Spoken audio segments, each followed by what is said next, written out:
There we go. Showtime. It's showtime. All right, guys, welcome to episode 106 of the Drag Driver Pete Show, presented by Summit Racing. Big list of stuff tonight. We've got Rowdy Radial racer Donavan Linwood on talking about his newly rebuilt Mustang, destined to take it out to Mega Week. Excited about that.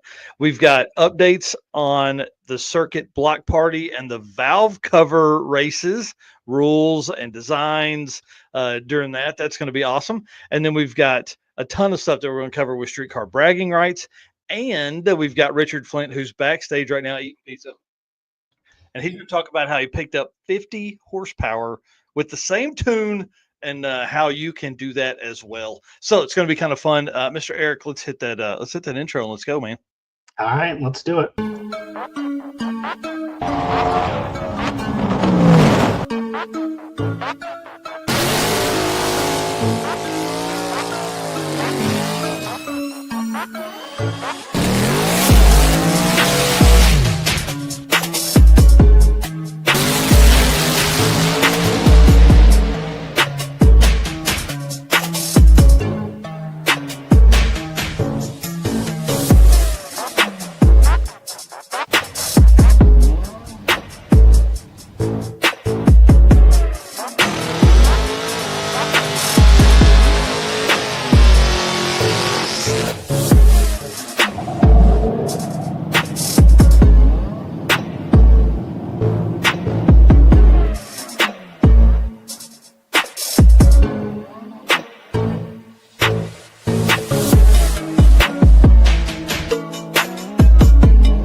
All right, guys, you know the deal. I'm Mike Narks. I want to say welcome in here to episode 106 of the Drag Driver Pete Show, presented by Summit Racing. I'm your host of this show and the Drag Driver Pete news that happens on Saturdays. Crazy stuff going on this week, man. Mr. Eric White, my right-hand man over here. Tell him what you got going on. I am Eric White, co-host of both the show and the news. Anything Drag Driver Pete related, artwork, intro videos like you just saw. The circuit related, again, more artwork over there. Mhm. Artwork for other events, other drag and drive events. You'll probably see some of my stuff there. And in the little bit of free time I have outside of that, I run Motorsports Paparazzi, which is on a huge month of growth on YouTube. What did I send you today? 2.2 million views in It's crazy. 28 days and 806 new subscribers. So pretty cool there. And then also 815 LSX swaps. So Busy man. And he's going on a trip this weekend. He's taking his wife out of town. Going to be a great time. So I may be looking for a Saturday morning Drag Driver Pete News co-host. Somebody out there wants to jump in and do that as well. We can definitely talk about that. Well, guys, listen, we can't do this without you. I need a favor. I need you to go hit the share button right now. This show is going to be packed with race car friends all night long and a ton of drag and drive updates. So just want to say thanks for being our race car friends and being out there. We appreciate you guys and our sponsors, man. We can't do this without them. Summit Racing, Deech Works, Molly Motorsports, Driven Racing Oil, Howard's Cams, J-Wire Solutions, WAF Racing, Performer Built Transmissions, Car Change 3D, Power Tube TV, Sweet Patina, and Racing Junk Classified. Y'all, if you're trying to spend some money on some car parts or some super sweet swag, jump in there, get your stuff at any of those spots right there. And then Summit Racing Speed Legacy began in 1968 as a one-man startup and is now the world's speed shop with 4 huge facilities and 200 plus catalog editions. They fuel your passion, they save you money, they deliver fast, and offer top-notch customer service for more than 1,500 brands. Make sure to download the Summit Racing mobile app for easy access to speed parts. You can find them on Facebook, YouTube, TikTok, and Instagram for hilarity that just ensues all the time. Justin Wiedemann is an animal over there. You can also find them on the On All Cylinders podcast for automotive discussions like what we got right here. From humble origins to the social media lane, Summit Racing stands by your need for speed. Find it all at summitracing.com or on the app. And while you're in there, I'll make you a deal. The first 5 people I see at Rocky Mountain Race Week, Mega Week, or Eric sees at Six Summer that is wearing a Drag Driver Pete shirt, You're going to get $20 in your hand. Whoosh, we're going to basically pay for your shirt and a big old hug and an exclusive sticker you can't even buy anywhere else. We're not even going to sell these ever. We're going to be giving them to folks that are wearing this. So when you are making that Summit Racing order, jump in there, grab that, and get a big old hug from your Eric. You'll want that by the end of the week. And we still have Race Car Friends shirts on Yep. our website as well. So Yep. Kicking butt, taking names over there. Those things go out several times a week. Appreciate everybody that's purchasing those. And then let's talk about some drag driver Pete updates. I drove the old truck today.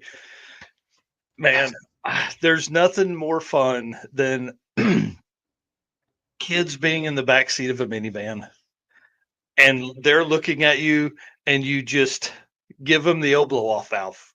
You know what I mean? stomp on the loud pedal. It's heartwarming, man. So I drove it. It was just across town. It's like 30 minutes worth of driving, 8 miles, something like that. It was great. It made it. I didn't even take like my gauges or OBD2, like I was using on my phone, I didn't even take that. I was like, nah, I'm 4 miles from the house. It'll be fine. It'll be fine. I can limp it that far.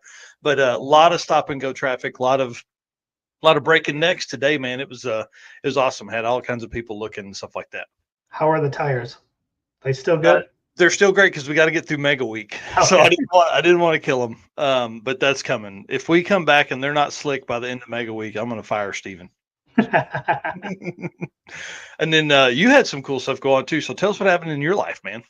Yeah, so obviously you guys know that the photos from Hot Rod Drag Week of Dave Hart's car were in the Summit Racing catalog. So I had held back of posting any of his car in any of the albums. So what I went ahead and did was posted an entire album of just his photos. So I think there's 150, 160 photos in this album just of his car.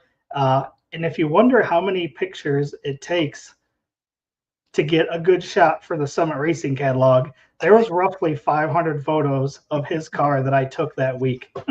Yeah, pretty insane. Well, big shout out to him, man. I'm excited for him to see all of those, because like he hadn't even seen those before then because you couldn't take the chance of him sharing those out. So Yep. I did put those in a Google Drive and email them over to him.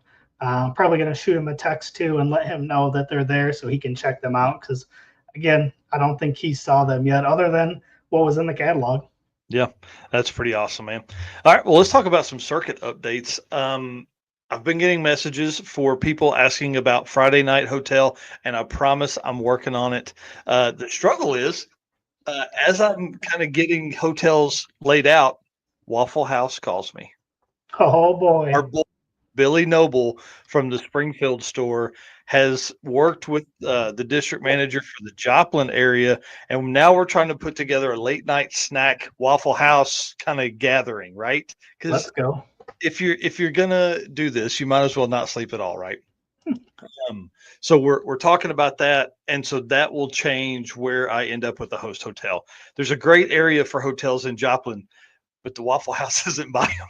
So we're going to take a look, because a lot of people will spend time at Galena and they won't go to Mocan. Some folks will spend 20 or 30 minutes, get their photos at Galena, and then go to Mocan to race in the top 32 car shootout that Josh Rich and John Ketch are putting on. So, it's going to be kind of a divided night, and I want to be able to mix all those people back up. And if we can do that at Waffle House, all the better. So big shout out to Dominic at Waffle House. I'm calling you tomorrow, buddy. We're going to figure this out big time, I promise.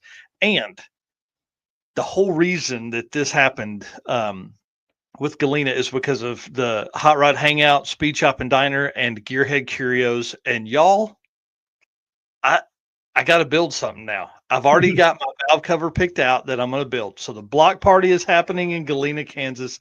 It's open to the public, open to any cool car. Come on, open to any car, really. Come down, hang out, spend the time. It's going to be a blast. Valve cover drag racing. We're going to put some money on this, but it's got a full tree. It's got where's the shot? Yeah, you see the tree. It's got a reaction. Like you're literally pushing the button to react to drop your go button or whatever they call it. But look at some of these things, dude. These things are super creative. So I Yeah. gotta figure out something to build here. So there's a whole bunch of rules. I didn't put the rules in here, did I? I'm gonna make a post about it later tonight with all these photos. But it's basically like, skateboard wheels, rollerblade wheels, inside or outside doesn't matter.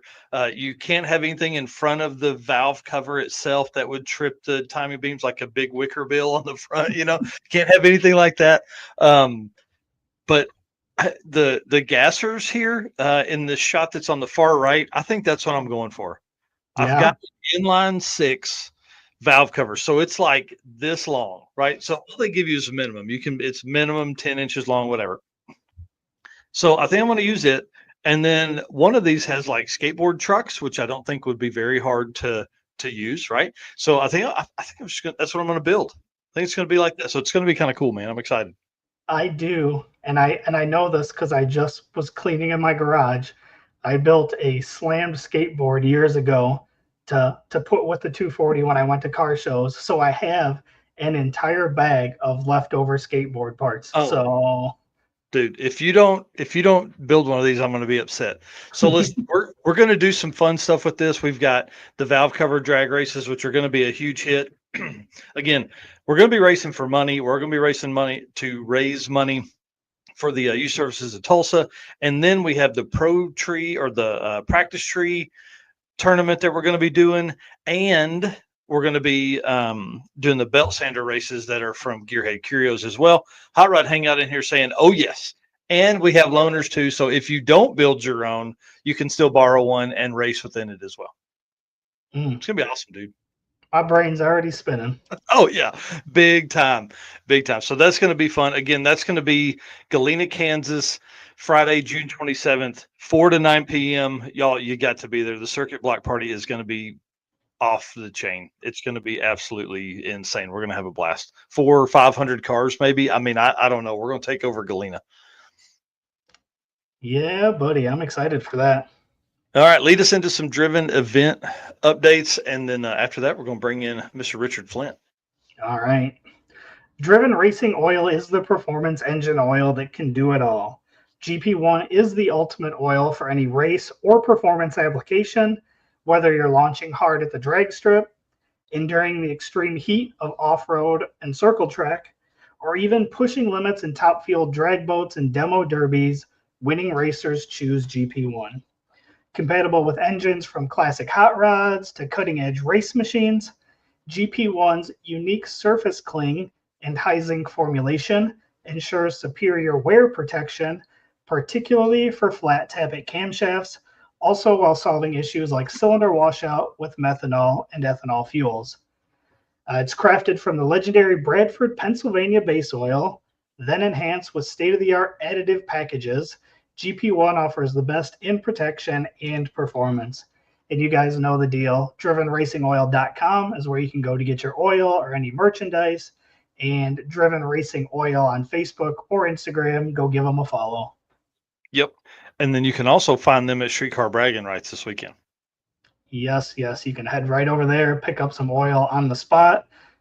Probably have big straw hats and stickers and merchandise while they're there as well. So definitely go by, say hi. Yeah, send us pictures from Streetcar Bragging Rights. Man, why didn't I go, dude? Why didn't I go? Okay, well, that's the first thing up we're going to talk about in these event updates. This is like this is Drag and Drive adjacent event, right? One, there's like of the 500 plus race cars that are there, probably 200 plus of them are street cars, and 55, 70, something like that are drag and drive racers, at least. Yeah, we don't have the full list yet. We have a registered list, but I haven't done the Excel, VLOOKUP to see who's done a drag and drive in the past and all that kind of stuff. But we'll have all of that next week on episode 107. This is a crazy one, man. Rockingham Dragway. If you're anywhere close or you have an airport close to you, get on an airplane, get in your car, get down there Friday or Saturday. It's going to be insane. Nate Prater was on the West Buck show today talking about it. I mean, dude, just Like they have fireworks, bro. Right. Crazy. So you got fireworks for the circuit then, right? We got to have them now. I mean, dang, dude, it looks like a blast. Maybe we do the final race of the day gets a big firework display or something. You know what I mean? Like, it's gonna be nuts. So listen, we tag us, send us photos, whatever you can do while you're there. Just man, help us tell the story of streetcar bragging rights. I'll tell you this right now, I won't miss that again next year. It's crazy. It's crazy. So we're going to talk about it a little bit more here in just a minute. Tell us about what's going on close to you, though. Yeah, coming up. What's the date on this one? I was just Yeah. looking that up. May 17th through 19th. So This weekend. Yep.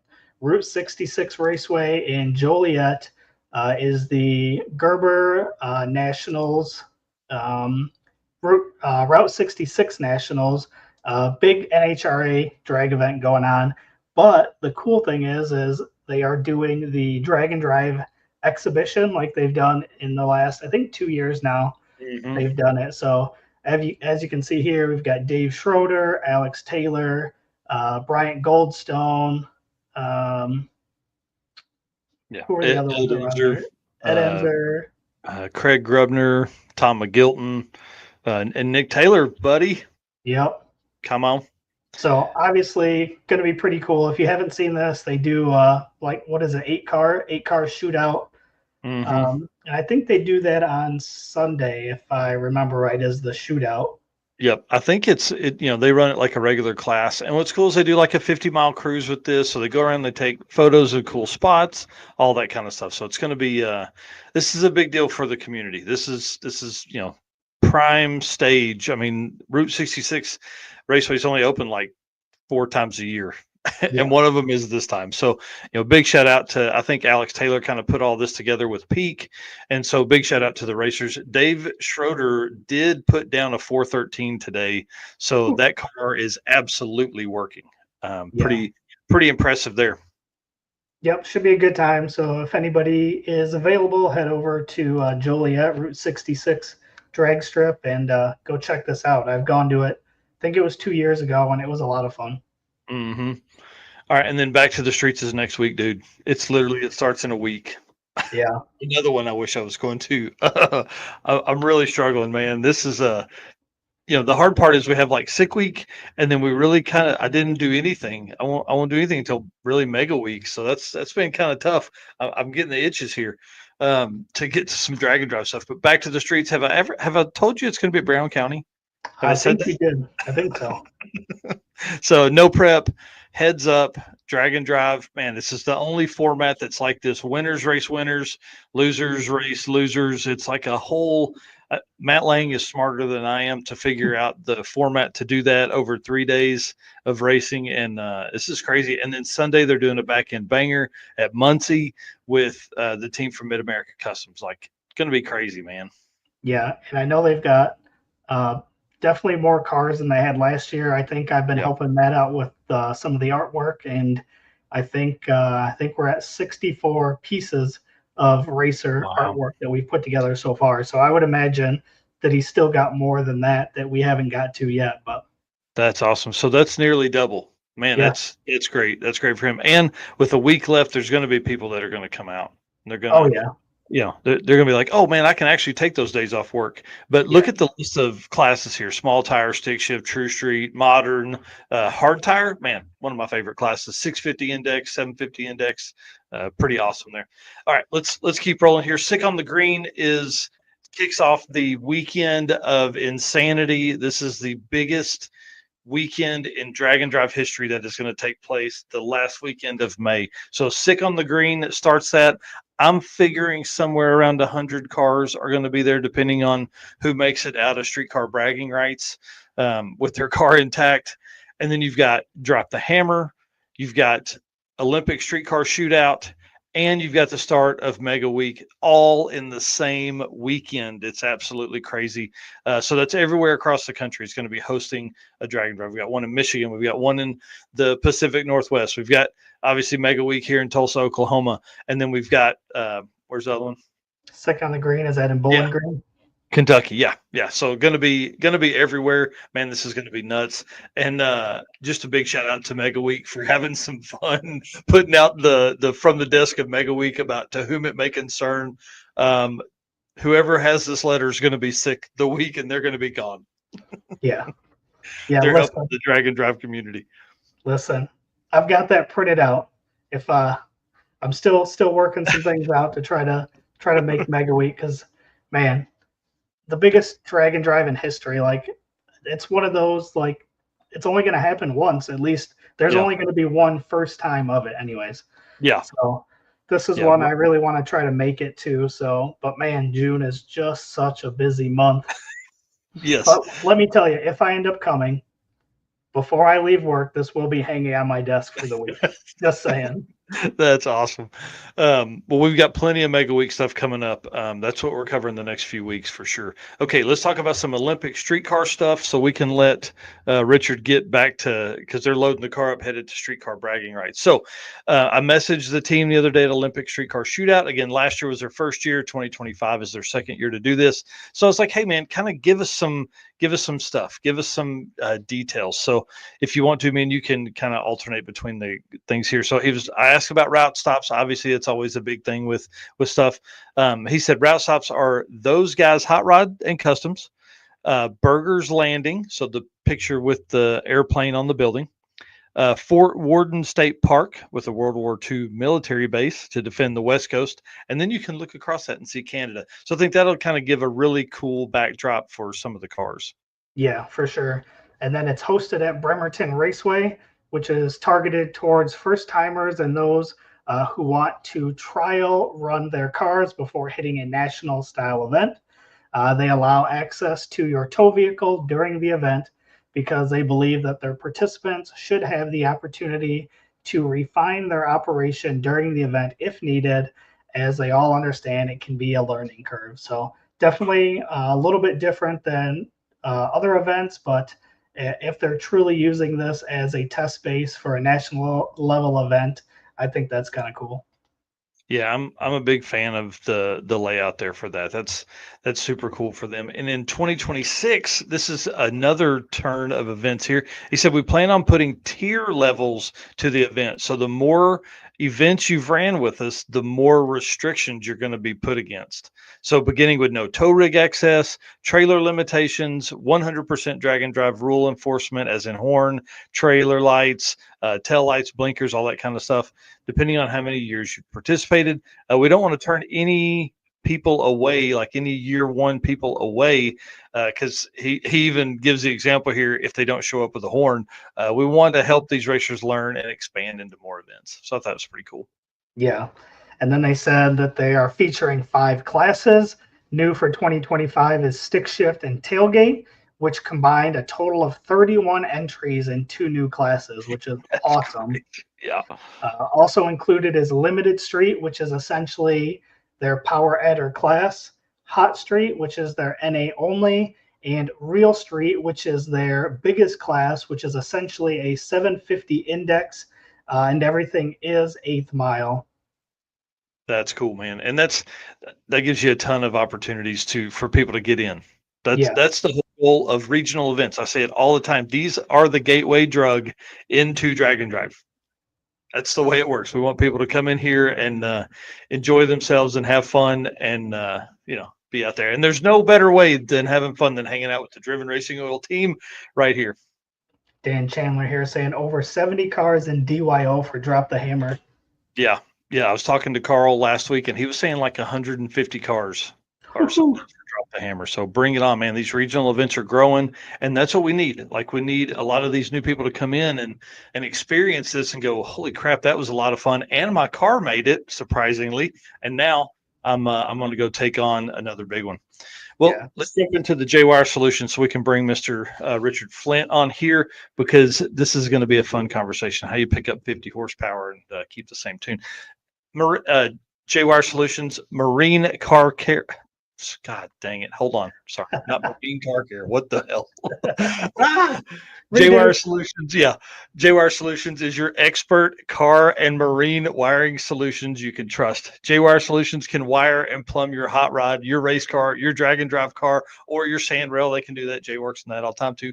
Plus, they offer different products to make your driving experience better. We talk about the blinker module every time, y'all. It is a must for drag and drive cars. This allows your blinkers to work just like your stock daily driver does. So typically in these aftermarket wiring harnesses, you put your foot on the brake and your blinker stops because it overrides it. So this eliminates that, fits right in there, just like a stock car. And that's exactly what you need for all of this. So JWire Solutions is your solution for wiring and all that kind of stuff. Let's talk to Mr. Richard Flint here. I want to take these pictures down real quick. Man, where are you headed? What are you doing? And can I come with you? Absolutely, you can come. It's just a plane ticket away, buddy. Come on. We're heading up right now. What's that? I said I'm in. Go ahead, man. Go ahead. We're heading up right now just to load the car up, grab the RV, and then we're hitting the road for Rockingham to go see our buddy Nate at Streetcar Bragging Rights. Man, I'm so jealous. I'm so jealous. So we won't keep you long. You've been backstage the whole time. I told you 8:15. It's 8:30. That's the way this thing rolls over here. So we'll roll here through pretty quick. So if you guys don't follow Richard, you haven't seen, but he's a great follow because the S2000 is absolutely insane. That car is amazing to watch. Super fast and just man, primo stuff, right? So you've got on the dyno. But before that, so this is the picture you lead us with. You tell us you do this merge right here, right? Yep. And then you don't tell us how much more power it made. So you kind of let it dangle in there for a couple days, which is great, which is fine. It kind of helped build some drama. So it really got me thinking, right? Like why, and that's why you're on. I want to know kind of why you did it, how much more power it made, all that kind of stuff. So honestly, I was interested. So you can see on that picture right there, the picture that's on the right-hand side was what it looked like before, and the one on the left is the after. So it was a sheer fab flange that had dual 3-inch into it, but it really had no merge. The actual flange itself had some, CNC part of it that was merging, but if you looked at the inside of the flange, like it kind of ran into a wall in the back side of it. And we always just kind of, in the back of my mind, I always kind of thought it was probably a restriction, but I figured it wouldn't be a restriction until you made a buttload of power. So we kind of never made enough, in my opinion, to where I thought that was a restriction. So we just kind of rocked it, and it was convenient. It was really easy to make it fit. So then I was kind of shooting the shit with Ron from Sheer Fab, and he's like, yeah, we definitely, like, he actually kind of was like, I can't believe you have that flange on there. That flange is not intended for a guy like you. It's intended just for convenience. He goes, we got to try something different. I'm like, I'm going to try it. And I'm like, I'm going to do it to the best of my ability, because I have to know, I want a equal to equal, test to see exactly what it gained. And the kind of funny part is, I mean, the car in probably less than 60 days, we're going twins anyways. So this was absolutely for no reason other than I had to know. I had to know. So I had to do it. Exactly, science.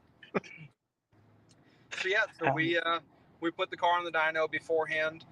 Just kind of made some. So we made a pull on wastegate, like 940, 960, something like that. Another pull with like 20 pounds of dome, made like 1,200 some change. Then 1,400, 17, 18, and then 19. And then once we were done with the merge, went right back to the dyno and then ran all the tune-ups exactly the same way. Now, the only thing we didn't do, I did not take it to the final number, the 1900. I left it on the 1840 tune-up because we saw it picked up 50, but it wasn't really gaining like incrementally.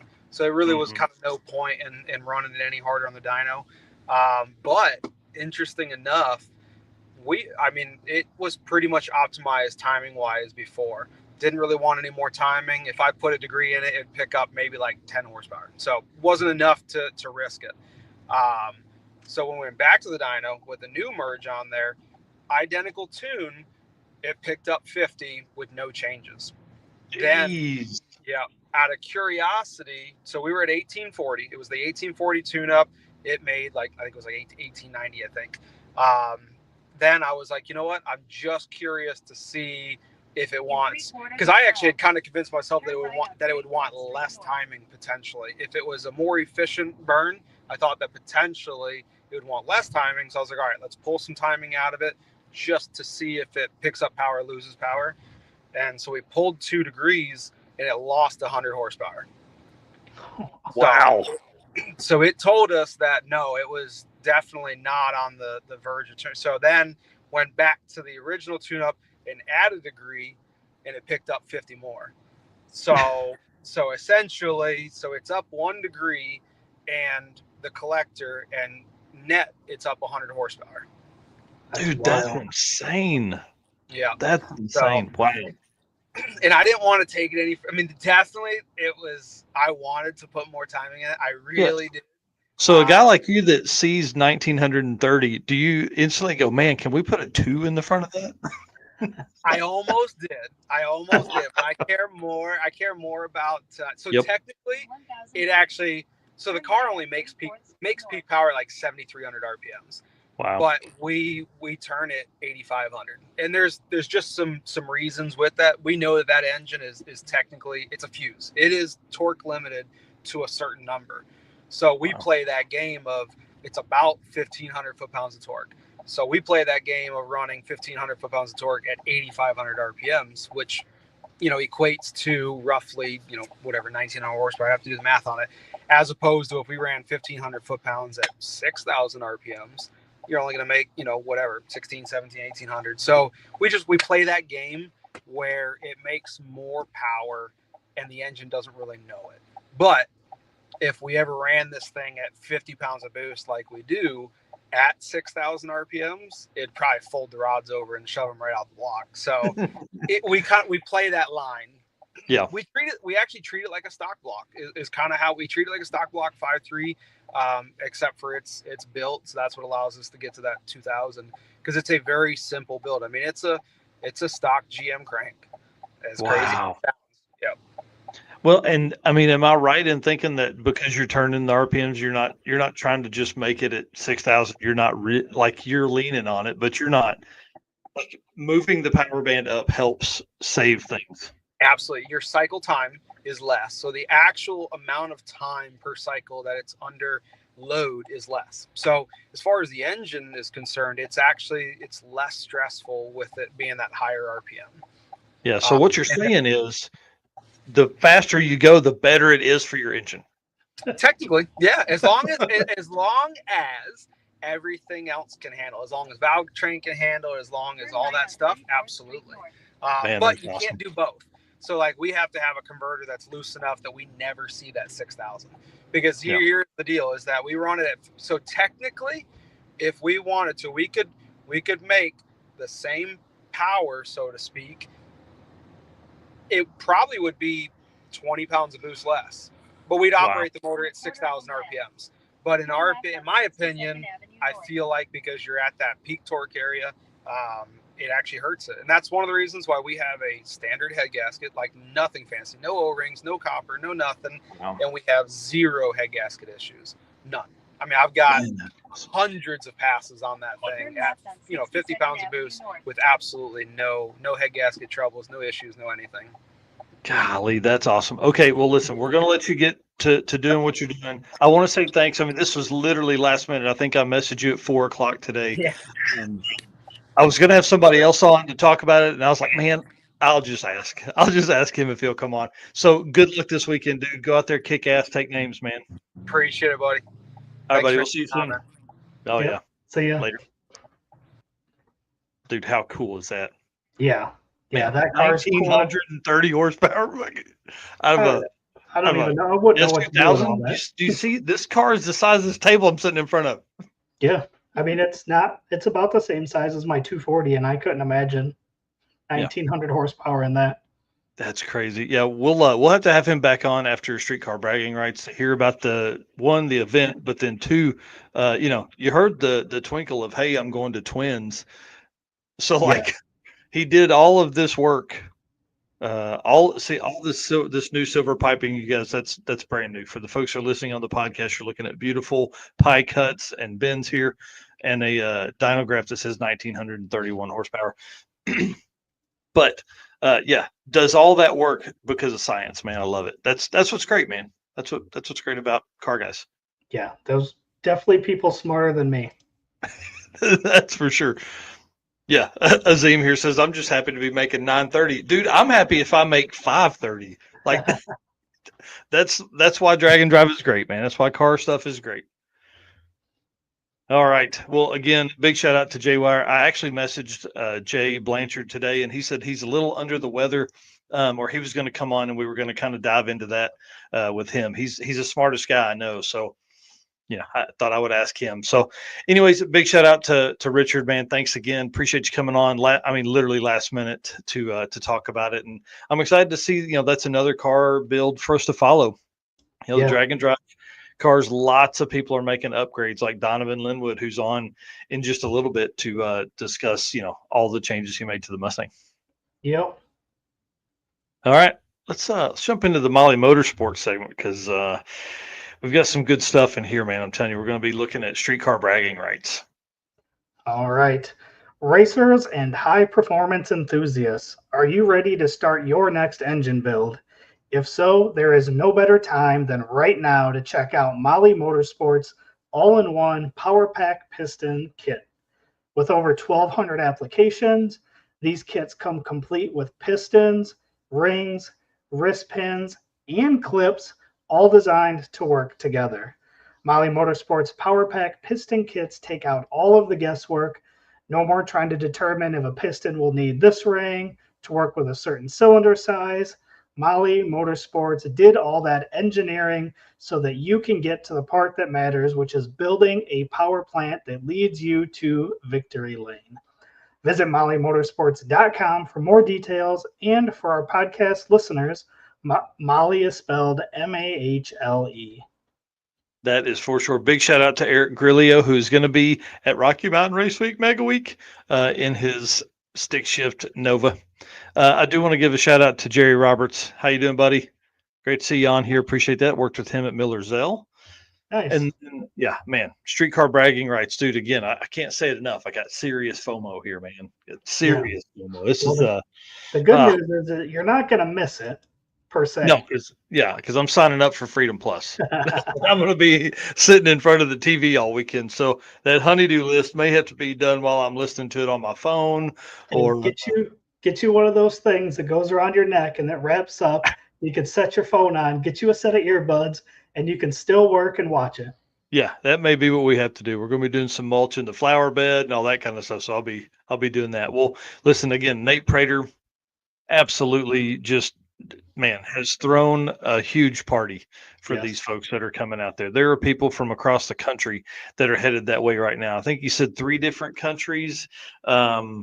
Man, we've got a huge list of folks here. I think Eric went through and pulled most of the Drag and Drive guys that we know off the top of our head. I was just messaging with Jeremy Ortiz just before the show started, and he's going to be on next week to talk about streetcar bragging rights, and he's in the SCBR shootout, as well as most of these other guys you're looking at here on the screen. So, man, the list is absolutely huge. 513 racers signed up. Won't you give us a few of the names that are listed, dude? Because there's some hitters. Yeah. So, looking at the photos on the screen, we've got Doug Cook, Matt Moore, Jeremy Ortiz. That bottom one is Doug. I think it's Weint. Yeah, that's right. Yep. And then Taylor Hendrick and Rich Guido here. So, I mean, man, a couple of stick shift guys there. Do you got some more of these in here? We got LaSala, Jim Braun, Jim Treadle. Oh, man, can't wait to see that. I think Dean, I can't remember Dean's last name, with the 300ZX, which you never see any of those cars. And this car is like a 7-second car. You got Ryan Wiegand, Timothy Blythe, come on, big boy. I love that. Love seeing him out there. Blythe Life Racing for your want to look at that. And Graham Hayes. Graham Hayes, that car is going to be bad. Get down. It's going to be badass. You see Yep. Richard Flint there on the bottom. Yep. Letitia Hughes. What is that? Mhm. Barry Cook. Wendell Gomez.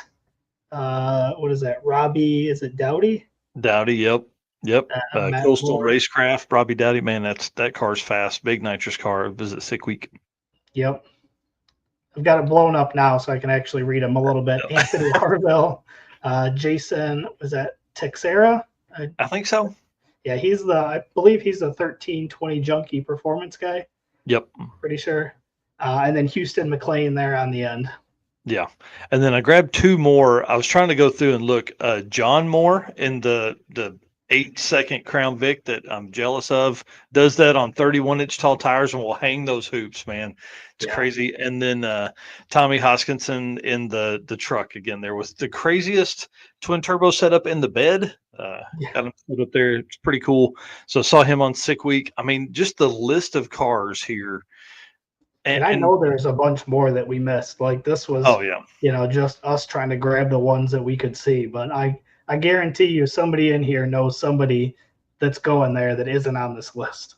Yeah, that is for sure. And one thing my plan is, I'm sure they'll have some kind of like qualifying sheets and things like that, is I'm going to take that and I'm going to pull it and I'm going to, run it against the sheets that I have for historical data and see how many we have there. Because with 500 racers coming to a streetcar based race, there's going to be guys that we didn't recognize. There were a few cars where I was like, man, that looks like a drag and drive car. Like I feel like I've seen that somewhere, but it's too hard to run that individually looking for those names. So I'll do that once we get done. And again, we're going to do a full breakdown of this event in episode 107 of the Drag Driver Pete Show. A couple different guests on, talk about some times they ran and all that, as we also mix in for Mega Week. So yeah, craziness ensues at Streetcar Bragging Rights. I can't wait, dude. Freedom Plus, we're going to be watching it. Eric is going to be, again, like I said earlier, out of town with his wife, taking a nice relaxing weekend. I hope you guys don't even look at your phones while you're away and just enjoy your time together. We're going to be down here watching Streetcar Bragging Rights. It's going to be a good time. We're going to be in the upper peninsula of Michigan, so I'd be a little concerned on how much cell service we might even have anyways. Nah. Don't even worry about it, man. We got it handled down here. Well, here's why I want to talk about this event and kind of some detail. Why can this event host 500 cars, but a drag and drive, I'm not going to say can't, that's the word I typed out, but why haven't we seen that with the drag and drive? So it's kind of a question for you and the folks in the chat is like, this 513 registered racers, let's say 480 show up. Is it because as you run your eliminations, you have less and less cars throughout the day?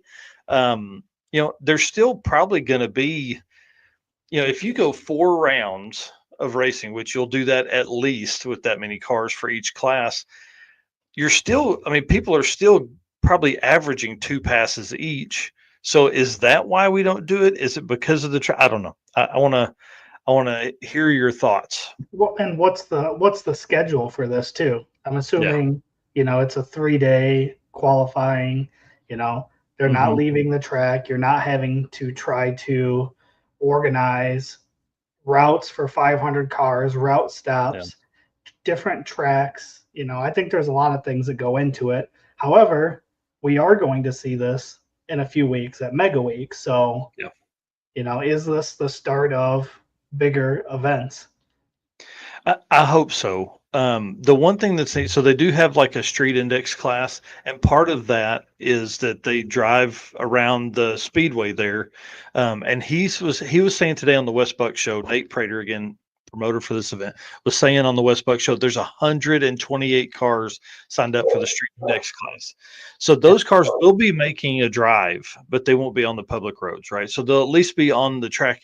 And as you say that, it makes me think that's probably easier. You just take them over, you route them around the track, they make their 10 laps or whatever it would need to be to go from there. How that would definitely be easier. Dan Chandler, yeah, $112,000 in payouts, man. That's Crazy. that's how you get people to the event, but I Mhm. don't doubt that, we could handle that many people. I mean, most of the times when we're doing a drag and drive, we're renting the track for, what do you say, 6 hours, four Yep. hours, Yep. so if you get a track for all day and all night, obviously you can get more passes in. So, maybe that's part of it too. Hmm. Yeah, as we continue to grow and figure this stuff out, because if you really think about it, drag and drive is still very, very small, very new. Even though we've done it for 20 years, for 10 of those, it was one event. For Right. the next 5, there were 3 events. It was Rocky Mountain Race Week, which had essentially the same format, different classes than Drag Week, and now we're kind of getting into that like new learning phase of what events can handle what and all that kind of stuff. So it's going to be interesting to see the next 5 years and see if we will see more events like this. Like, could you host at like a track like Rockingham, and then your 500 cars have to do a 100-mile loop? We would consider that a drag and drive. I mean, anything more than, I think probably 80 miles a day is proving your street car for a drag and drive setup anyways. So if you drove that far, I mean, you could do that. You could race, you could qualify, run a qualifying for 6 or 8 hours. And then, if you had the right drive, that's a 3-hour drive, 185 to 100 miles.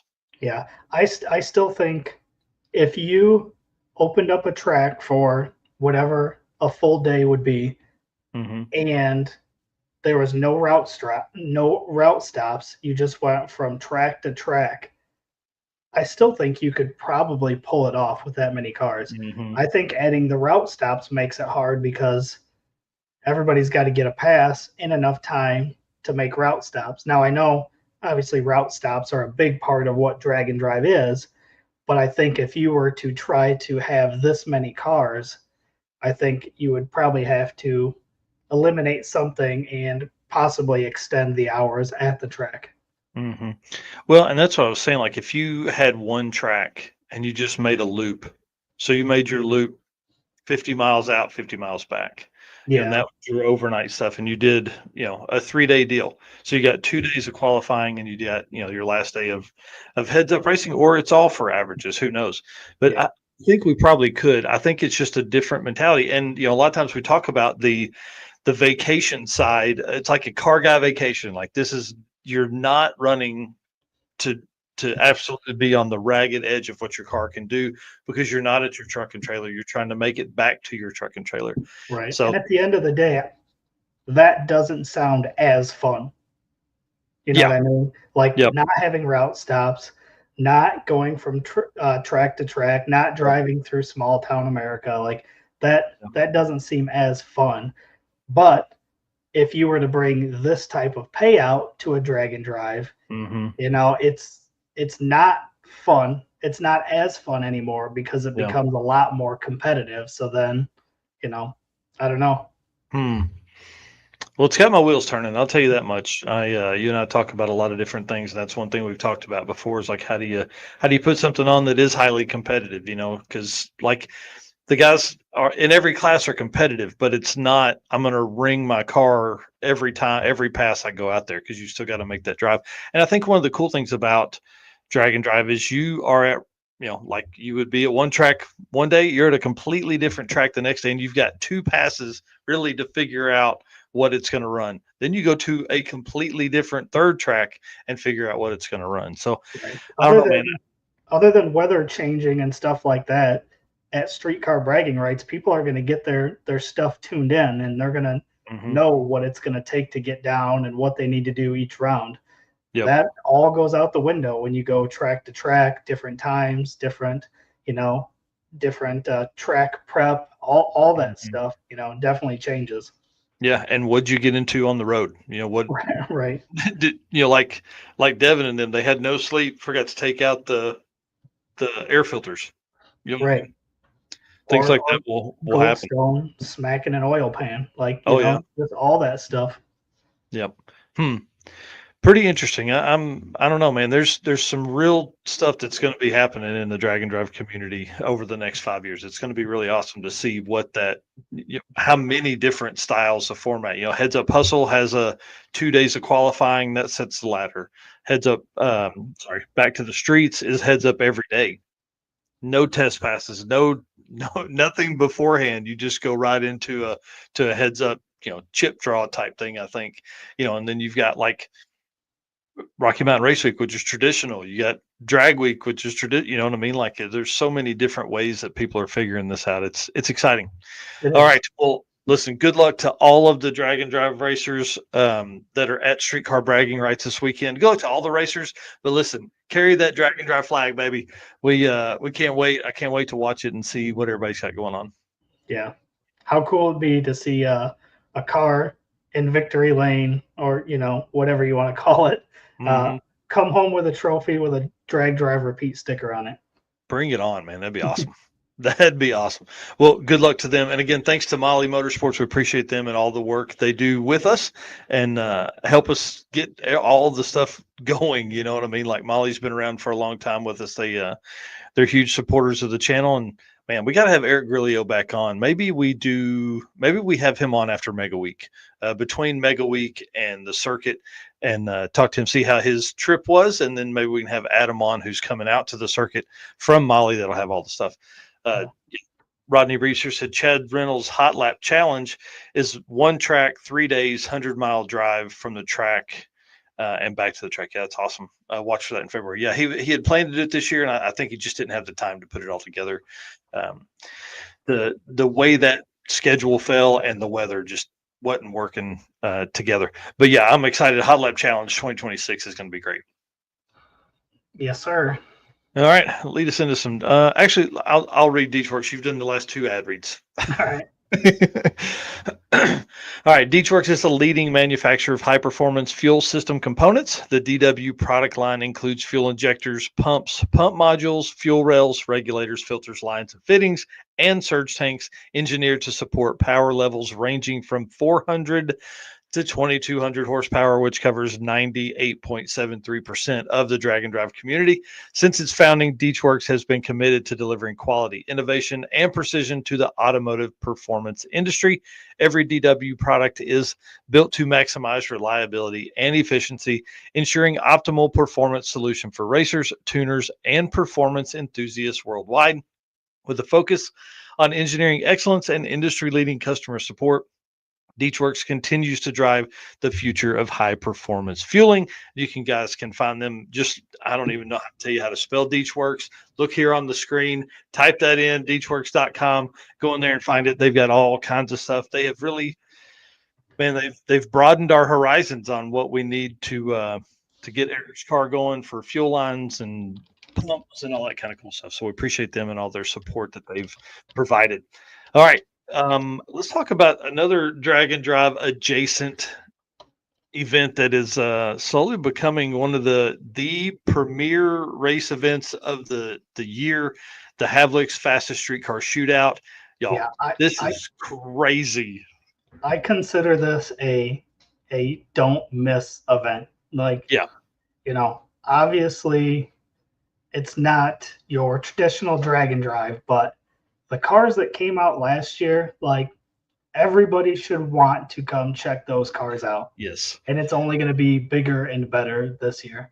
Yeah, last year was a single day event. Like, it was 1 day of like qualifying and racing, and then now they've extended it to 3 days. So you talk about party time. We're going to have a good time.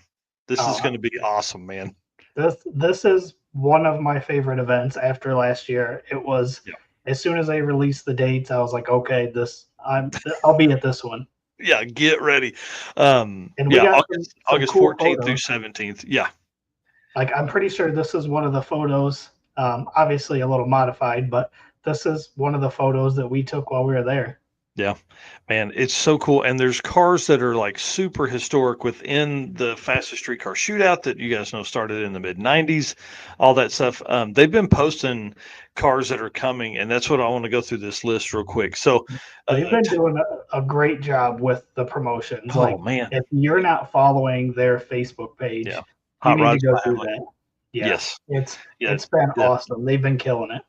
Yep, they've doing an excellent job, man. Big shout out to Brian and Jesse over there with it. How about this car? Tom Nelson's Chevelle Rocky Mountain Race Week veteran, and that's one thing that's cool. So early on, I think as they got the dates set, Brian and Jesse both reached out to us and were like, "Hey, if we see cars in here that aren't that we don't recognize."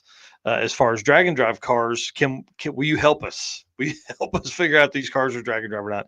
And so they haven't had to reach out yet, which is great because man, the drag and drive cars that are coming out are proven cars. So you got the Tom Nelson's Chevelle here that is, he said in the post that he's going to drive on an 871 and then swap to the 1071 once he gets to the track. I need to get a video of that changeover. Yeah, just man, a GoPro on time lapse above the thing because he's got to carry that, Right. So it's going to be awesome. And then Rob Seaton, we saw this car last year. This So car is, clean. oh man, it's perfect. It's perfect. The color is great. The Pro Street setup is great. Big block on nitrous. It sounds amazing. I mean, you see the dump there, and that's the return road on Tri-State. So they are moving from Tri-State to Cordova.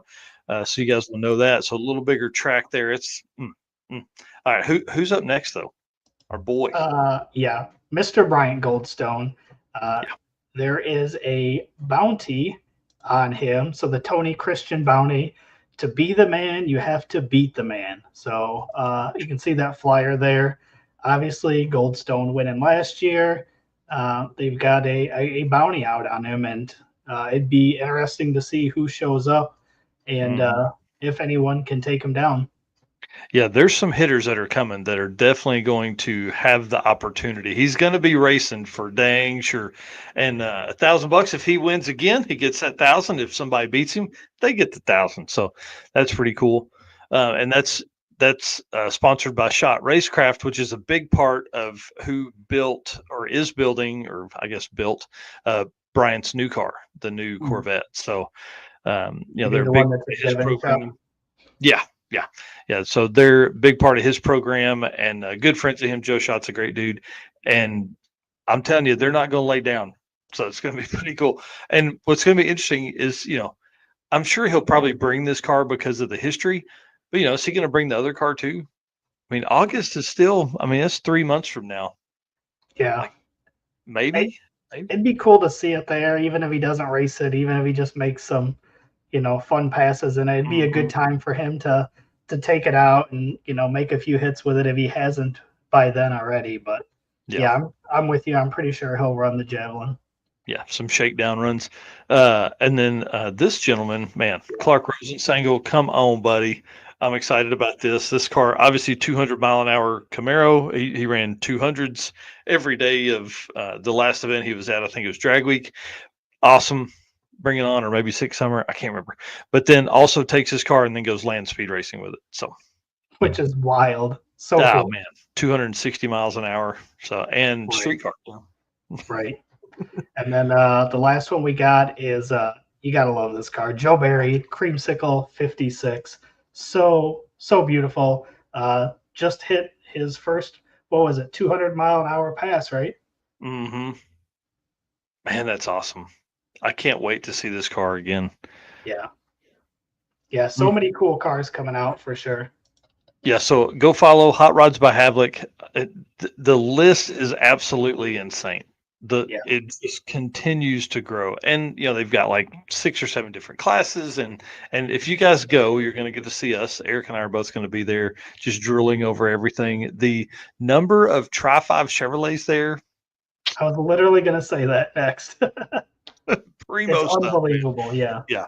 It's like the Tri-5 Nationals. I think at one point we a lot of historical cars. I think Richard Keith is his name that brings up. And I think he's going to have 4 or 6 cars there this year. And he's got a lot of those historic cars. So pretty awesome. Yeah. And last year they did something that I hadn't seen done before. They took and put everybody out on the track and kind of angled them towards the center. And it made for some cool photos, cool drone shots. That was pretty sweet. Yeah. They're going to be doing that again as well. So they were making posts about that the other day. All right. Again, big shout out to Deechworks. Love those guys. They are really, Mark Campbell's working there now. He's one of the smartest dudes we know. And, big shout out to Krista, who made all this possible for them to come on board. And we appreciate it. And I can't wait to be in Oklahoma City for Mega Week, because if Rocky Mountain Race Week doesn't stop by there, I will be cruising through the parking lot and talking to all those folks and getting some video for you guys that are at home. And the Deechworks place, man, we stopped by there at 666, and it was awesome. Where's that at again? Oklahoma City. Sweet. Yeah, so it's pretty cool. All right, let's thank our race car friends, and then I see Donavan Linwood is backstage, so we'll bring him in after this. All right. Listen, been a great night. Lots of people commenting in here, so we appreciate all of you guys. That's why we call you guys our race car friends. We couldn't do it without you guys. Obviously, you guys going to events gets us stories, us interviewing you, you guys coming on to the show. It's literally everything that we love to do, and we appreciate you guys being a part of it. And obviously, our sponsors are a huge part of what we do. Summit Racing, Deechworks, Molly Motorsports, Driven Racing Oil, Howard's Cam, J-Wire Solution, WAF Racing, Performa-Built Transmissions, Car Chains 3D, PowerTube TV, Sweet Patina, and Racing Junk. And you guys know we talk about this every week, our gentleman's agreement. We love what we do here. Obviously, it takes time, it takes energy. Mike's up late. I'm making notes right before the show. Mike's making notes before the show. We're gathering pictures. We're messaging you guys. Obviously, it's a lot of work, but we love it.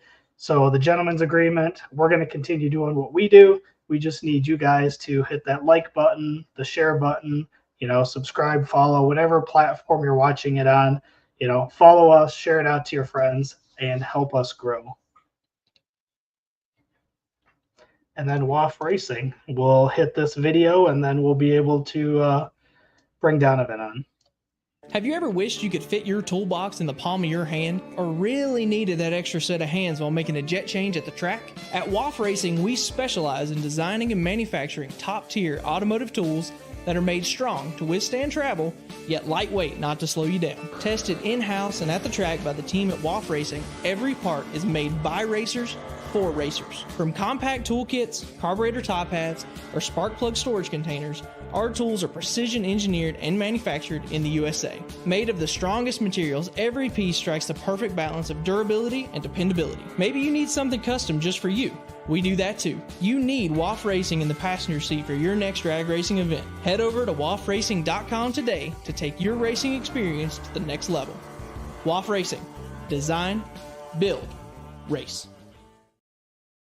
Man, I can't wait to hang out with Chris Wozniak soon. I'm going to be able to see him. If not at Six Summer, we'll be hanging out at his place when Six Smokies rolls through. Melissa and I are going to make the trip over to Nashville and hang out with those guys. That'll be fun. All right, well, let's bring on Mr. Donavan Linwood. Let's, I want to say thanks. Again, this is kind of just happened out of, the quickness here. Messaged you, I think, yesterday or today, asking if you can come on. Man, this is going to be a good time because you keep saying you're a quiet guy, but do you let your car do the talking? Is that what happens? Is that what's going on? I guess so, yeah. Yeah, not much of a talker, just kind of like to do things. There you go. Well, man, tell us who you are, and I want to talk about where you live first, because that's probably one of the hardest things about Drag and Drive. All right, I'm Donovan. I'm up here in Centralia, Washington, kind of out and away from everything. Yeah, definitely not close to any drag and drives, except now. The last couple of years, you've had a couple come up close. Yeah, we had the Olympic Drag and Drive Olympic Street Car Shootout. That popped up close. Redwood Rally, that one's pretty close. Nice day drive. Nothing like cross country like I'm used to.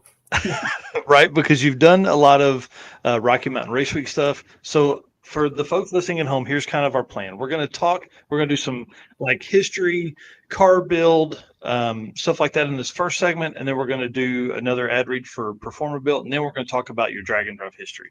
So tell us, man, like what do you do for your day job? And what does a guy like you daily drive? So I am a painter at Braun Northwest, or an ambulance manufacturer. I run the paint shop there. Been there quite a while now. Daily driver. I have a Dodge Neon SRT4. Oh, sweet, dude. That's awesome. I would not have pictured you for that. I don't know what I pictured you daily driving, but it wasn't a SRT4 Neon. Yeah, my first car that I played with back in high school was a 86 GLHT Omni. So kind of fell into that Nice. turbo Dodge life, and SRT4 is something I always wanted. So got one. Yeah. And talk about a car that's fun to drive like that. Man, they make great noises, and they do great front wheel drive burnouts, and You'll get good gas mileage. Yeah. Well, I want to talk about this car, man, because that's really Eric and I have been talking about the last few weeks, kind of hit and miss here, updating through the build. But I want to start way back. So I dug through your Facebook to see how far I could find cars, and then I come across this. Is this the same car? And tell some history of it.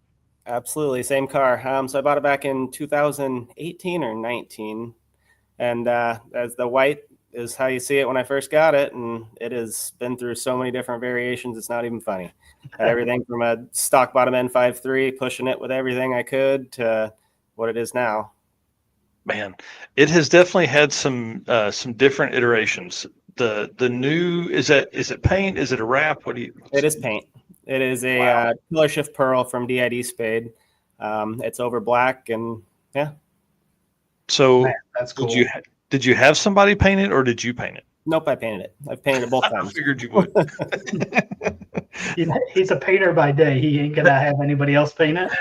Right? I don't blame him. I don't blame him at all. So you've had it since like 18 or 19. So you said like a stock bottom end 5.3. Did you buy it that way, right? Or nope. was it? I bought it when I bought it. It was just a roller. I had a small turbo small block Ford in it before I got it. Had the 850 cage in it, and those wheels are about the only thing left from the original what I got with the car.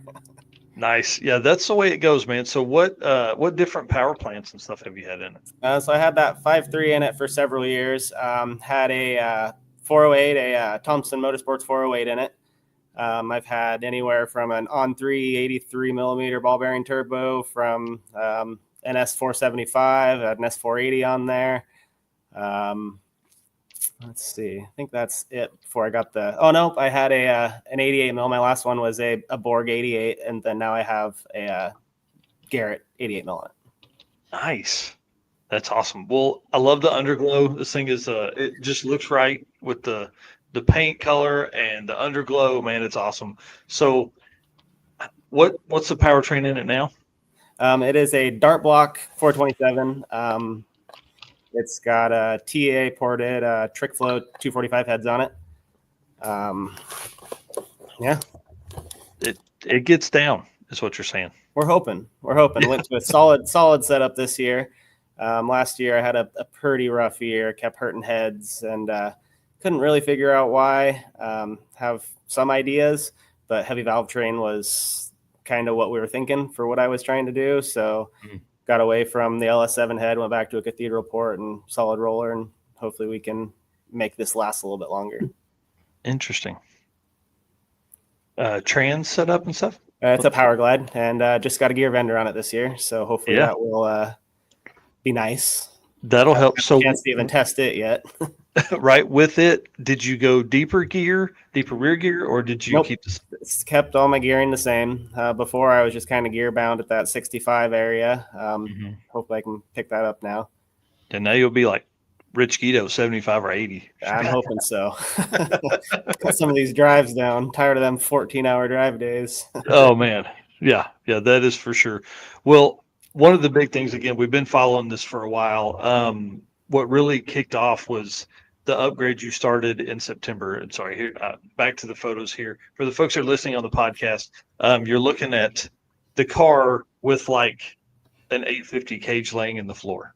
And it's gutted next to it. So walk us through kind of the updates that you started at in September. And Eric and I'll just sit here and listen to you talk for 45 minutes. So last year I ran a national event and ended up getting booted for not having enough cage in it. So I figured it was finally time to get rid of the 850, even though it's mainly an eighth mile car. Very, very little quarter mile for the most part. It's, it's an okay. So I decided to go to the 750 cage. It had a super heavy, thick wall mild steel cage in it, 850 cage. So far I had it on scales early, but so far it's looking like the car might be a little bit lighter with the 750 chromoly in it. Wow. It's a more cage. It's just the 25.5 core kit. It was super nice kit for somebody who's never done something like that before. It was fairly idiot proof. So that's awesome. I gotta give props to him for that. A little bit of changes that I did just because I wanted bars a little bit different, but for the most part, it went right in. Almost too tight sometimes because let's face it, I'm not that great of a welder. So had to call in some buddies for help on that. And yeah. Man, that's awesome. Well, I had that all cut apart. I kind of got told by several people as they said, well, if you ever want a mini tub, now's the time to do it. It's never going to be this easy. So started cutting those out. Got a hold of my buddy, Joey Saboku, with STL Fab, made up the wheel tubs. Are you saying while you're in there? While I'm in there. While I'm in there. While I'm in there doing all that, I decided to cut torque boxes out, do torque boxes. Once again, it was never going to be that easy of a time to do that. So cut that all apart and started doing that. And that kind of just evolved into the whole back half of the car changing. Yeah, certainly. So you narrowed the rear axle a few inches, you said? Yep. So going back to that national event again, I put 275s on the car. I had to raise the car a lot more than I wanted to. Screwed with all my angles, just made the car not happy. So I figured if I was in there doing all that, might as well narrow it. That way I can fit a 275 under it with ease. A little bit bigger drive tire for drag and drive stuff also. Just hopefully things work a little bit better back there. Right. What gear do you run in it now? I run a 355. Oh, nice. Yeah. So that'll be awesome with the gear vendor. Yeah. You'll be loving life. I'm hoping so. Yeah. That and a taller drive tire will definitely help. Man. Yeah. You really, I think Eric and I probably said a few times that it's the while I'm in there stuff that generally gets you pretty tough, Oh, yeah. But this is a great upgrade. So going to this cage, what does that allow you in the 8th? Honestly, I'm not quite sure. It'd be faster than what you have been so far, right? Absolutely, yes. Yeah, because I think you can go 135 miles an hour with an 850 cage in the 8th. Is that right? Yeah, I believe so. Yeah, I know it's a 530 or 539 or something like that is the 8th mile time. Gotcha. I was trying to look up. I had your stuff pulled up here from earlier, and I think you had been some low fives in the past, right? Yes, I have been a 5.0 on repeat.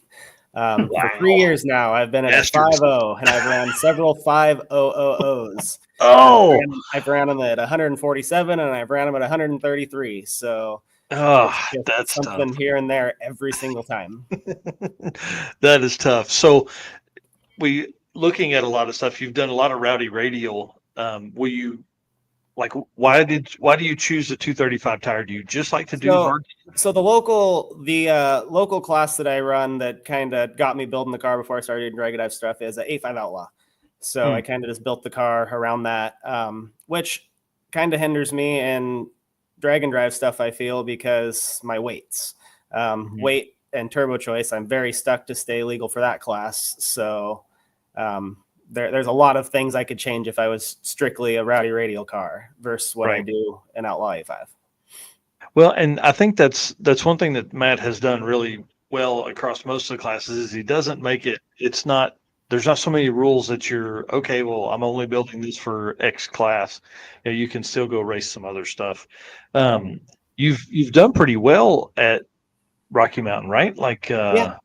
Some podium finishes and stuff, right? Yep, I have a 1, 2, and 3 place or third place. So yep, I've got pretty much all those. So with the new setup, so for folks that don't know, Rowdy Radial is a 235 class that's run at Rocky Mountain Race Week. It's the only 8th mile class within Rocky Mountain Race Week, and really, man, it's one of the funnest classes to watch because those tires look so small when you start looking at everybody else's stuff. Pat Cook in here saying, and and you kicked a stock F-150's butt. Rowdy Radial shootout final. Yeah, right. Wow, how fun. Well, yeah, I'm telling you, the 235 class is one of my favorite ones that's out there for sure. So we talked about quick CT. What about goals for the new setup? Like with all those switches? Honestly, I'm not going to shoot a huge goal. If it stays together and I can keep it more reliable, and I want in the fours. That's been my fight for 3 straight years now. I want that 4. Other than that, yeah, that's pretty much my goal. Keep it together. Awesome. Keep it together and finish, and don't have anything wild happen because this is your first time out. Yeah, that's a long ways to go. My first time out. This is the farthest behind the ball I've been ever. So it's kind of. You did drive it the other day, though, right? I did. Yeah, drove it. And it's been on the dyno already. So hey, you're fine. Oh yeah, you're fine. It'll be good. I want to talk about wiring just real quick, and then we'll get back to some more fun, normal stuff. The wiring in this car, man, look at the amount of stuff that's there. And then you're on a Dominator, right? Yeah. Yep. So did you rewire the car when you started all this work as well? Yep, that's another thing that's been changed several times. I didn't rewire a whole lot of it. I had to do a lot of moving because the X bar went right through my electrical panel, so I had a lot of moving, but not a whole lot of changes wiring wise this time, but just moving. That's awesome. And then the Dominator setup, I mean, that could take care of anything you'd ever want to do with this car, I would imagine, right? Yeah. Oh yeah, I'm using half the inputs. That's cool. That's cool, man. The car looks so good. That color is just right. Yeah. Especially on a 235 tire, man, it looks so good. I want to get back to the shot view outside. Maybe no, I didn't put it in. It must be in the second half conversation, man. Yeah, you've had some fun for sure. Well, let's talk about other stuff. Eric, I'll let you talk for a minute. Yeah. So, do you have any other fun cars in the garage or other projects? I got more projects than I know what to do with. Obviously, I got the wife's car, that Mustang in that picture right there, the black one. That's the wife's car. We put it together 2 years ago now. It's this year. It's got a NA60 in it, and just something for her to have fun with. She's my co-pilot, so naturally she wanted to start racing. Hasn't done any of the big events yet. She does Redwood Rally, but I ain't ready to let her go do Rocky Mountain yet because I don't want to lose her as my co-pilot. Yeah. It's having someone that knows what's going on an event like that is absolutely priceless. So not ready to let her do one of those events. We got a 64 Buick LeSabre. It's got a stock 4.8 with a single turbo on it. It's on bags and 20-inch wires. It's got a purple flaked roof. I knew I liked you. I was like LS and everything. Oh yeah. I feel the same way. Bunch of other projects, car projects. Got a 64.5 Mustang. Obviously, I still have that Omni. It's one of those cars that never go anywhere. That's cool. Yeah. Any plans with that, or do you drive it at all? Which one? The Omni. No, it is actually in timeout. So it's been in timeout for a bit. It's got the typical 80s car wiring garbage, bunch of molded plugs, bunch of wires broke at the molded plugs. So it's been in timeout until I can get a harness. I actually got an SRT4 motor for it, and as soon as I can figure out how to run it on something else, it'll probably end up going in there. Wow, that's cool. Yeah, so here's the shot of her car there. I knew I had a better picture of it, and then better shot of your car. So nice. So her car just bone stock 6.0. It has the the sloppy stage 2 cam in it. That's the most part. That's it. Some home ported heads. Nice. She went I think her fastest on Redwood Rally last year was an 11:49.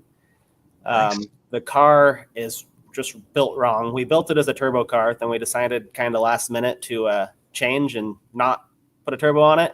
So it's got a 180 glide and a 180 first gear glide and a 355 rear gear, and then she runs it on a 28 10.5. So leaving with everything we possibly can. It goes from 5,500 on the brake to 2,300. Oh, ouch. It's all wrong. It's not set up right. But she's out there. She's having fun. She's having a blast, hot lapping it. Pull up to a gas pump, put fuel in it. It's a problem-free car. So that's super nice when doing these events and people are getting into it. So well, and when you have this car, you need this car to be. Hey, I don't want to touch it. I just want you to go make passes. Yeah. How fun! Yeah, that's cool, man. Yeah, super. Yeah, cool. we don't want to turn her loose on Rocky Mountain yet in her own car because, dude, 1,300 miles can be that's for real. Yeah. Yeah, you guys have done several together. It's pretty awesome to see from you the guys. beginning. She's been there from the beginning. So. Yeah. Well, I noticed on one of the pictures Mike had shared earlier that it looks like you were or have done one of the NHRA drag and drive events. Yep, we've done it 23 and 24 up here in Seattle. Gotcha. Okay. How was that? It was fun. It's just a good time, just being there, being at the track, being at that event. The amount of people that come and talk to you because we're just different than everything there. So people just love it. Like there's just, I don't know, it's cool to be there and have people just so excited and interested in what you're doing. The first year I came rolling in, I had my trailer and I always fly 2 flags behind my trailer, and some of like the pro teams are out there taking pictures and everything. It's like, that's neat. So Yeah. And go ahead. I was going to say, we say all the time that that's a great event for bringing in new people. Obviously, there's tons of drag racing fans at that event that still don't know what drag and drive is. So having them to be able to come up and talk to you and understand what it is that we do and why it's so much fun is super good for the community. Yeah, absolutely. Well, and NHRA really takes care of folks. We did after drag week, Mike Glenby put together one at the NHRA deal in Charlotte, and like they had a whole area where everybody worked out of their trailer and all that kind of stuff for the weekend. It was really cool to go in there and see all the folks walk by and be like, "Wait, you drove this 1,000 miles this week? What are you, crazy?" Yeah.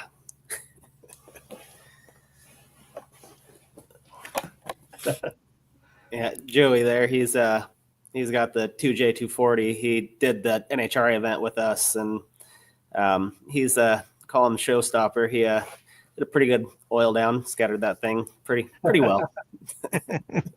Hey, sometimes that happens, man. It does. Sometimes that happens. Yeah, that's when street cars get a bad name. Yeah. Right. They're like, oh man, but hey, those race cars hang it out too. That's funny. Well, all right, let's pivot just a little bit. I want to talk about some fun driving stuff. I want to hear, and I got this question from the guys over at Oil and Whiskey podcast, but what's your favorite law enforcement interaction story? That's a tough one. I don't really know. There's been so many. Well, yeah, right. Most of them bad. That was kind of that unlucky one. So, I don't know. I'd have to say specifically with this car, one of the first times I got it out after it was painted, Stater pulled me over and comes walking up, and of course he has to give you don't have a front plate on that thing, kind of pulling that whole gig, and ended up he just wanted to look at the car, started asking a bunch of questions about it, and that was pretty much all he wanted. So that was one of the few times I got pulled over that it wasn't very expensive. Right. Yeah. We've lived that life for sure. Nice. Well, another kind of random question here. What's your favorite car movie? Favorite car movie? Naturally I want to say Days of Thunder, but going back, I'd almost have to go OG Fast and the Furious. Yeah. That movie came out at just the right time. Like I wasn't quite driving yet. It was like, oh, this is the coolest thing ever. And you leave the theater and all the Hondas and everything are out there doing burnouts, and you're just like, cool. Yeah, that was that was a crazy time. It was a crazy time. That movie is listed and will go down in history as one of the top movies to change automotive culture. Yeah. Yep. Gone in 60 Seconds is another one of my favorites. Oh Yeah. yeah. Yeah. I really think with like between, because that was like a whole time for automotive, that cars were cool then. That, now they're cool now, even cooler now. But is it because of that? Did it take 20 years from that and all the other car movies that have come from that, to do what we're doing now? Yeah. And another random one that we like to ask: what's your favorite road trip snack when you're on Drag and Drive? So when I'm on the events, even traveling on the events, whatever, my wife is what makes me eat. I am too busy and too preoccupied, so I actually had to ask her that question, and she Nice. told me gummy worms. That was my go-to. So That's funny. Yeah, Melissa, the same way. She'll come up to me and she'll be like, she'll put something in my hand. Eat this now. Yep. Eat this now. That's exactly. I wouldn't survive these if it wasn't for her. Drink water. Eat this. It's like, all right. Yeah. Right. Oh, how much water have you had today? I don't know if I've had any. Please drink this. Yeah. Yeah. Well, there's water and energy drinks, right? Somewhere. Yeah, absolutely. Yeah, those are good for you, especially about 4 o'clock when you've been on the road all day in a hot. Awesome. All right. Well, so for everybody that knows, we're gonna kind of stop here with the car stuff, and we're gonna move into kind of your drag and drive history after we do the ad read for Performer Built transmissions. Mr. Eric, if you want to do it. Yes, sir. You got a slide for it? Probably. Hold please. I thought that's where you were. Yeah, there we go. Right. Here we go. Performer Built Transmission is the official transmission builder of Drag Drive Repeat. At Performer Built Transmissions, their goal is to engineer and build the toughest transmissions on the planet. Performer Built doesn't just rebuild transmissions, they systematically re-engineer each model to eliminate OEM flaws and to achieve the highest levels of performance. That's why they say their transmissions are not just built, they are Performa built. I know that's right. All right. So for the folks that are just coming in or the folks that are just watching this, we have Mr. Donavan Linwood on talking about his drag and drive history. We just went over in the WAF racing segment his entire build. Like we talked about the iterations of the car. We talked about favorite law enforcement stories. You guys can go find that on another video here. But I want to talk about your drag and drive history now, man, because that's why you're here. That's why you're on the Drag Drive Repeat show, is to talk about all of that fun stuff that you've done. Because you and Marissa have been to a lot of different events. Every time I opened up a new spreadsheet, it seemed like I found your name on there. Redwood Rally, Rocky Mountain Race Week. You guys have done the Olympic Street Car Shootout. So I want to run through a little bit of that. What got you into drag and drive, and go from there. So actually, I think the what kicked it off was one of my good buddies lives up here, Nate Curran. He's got that Fairmont stick shift Fairmont now. Yeah, buddy. He asked me, he's like, "Hey, have you ever seen this race?" And started showing me videos. I'm like, "That looks cool." He's like, "We should go do it." And I'm like, "Yeah." And we signed up and took off. That's awesome. So what was the first event you ended up doing? It was Rocky Mountain 21, I believe. That's cool. 21. And living in, you said Oregon or Washington? Sorry. Washington, yeah. So that's a bit of a haul to get to Rocky. Absolutely. I don't remember what the drives were. First year we went was Great Bend. That was our starting track. Damn. So I don't remember what the miles was on that. Now upcoming to Mega Week to Tulsa, we're at like 2,050 is the drive to Tulsa. Yeah, man, that's crazy. The one thing that's great, big shout out to Redwood Rally for taking just a risk, man. There had never really been anything on the West Coast, and so for them to take that risk, that's a huge win for you guys, because that's just, probably a couple hundred still, but like it's at least close.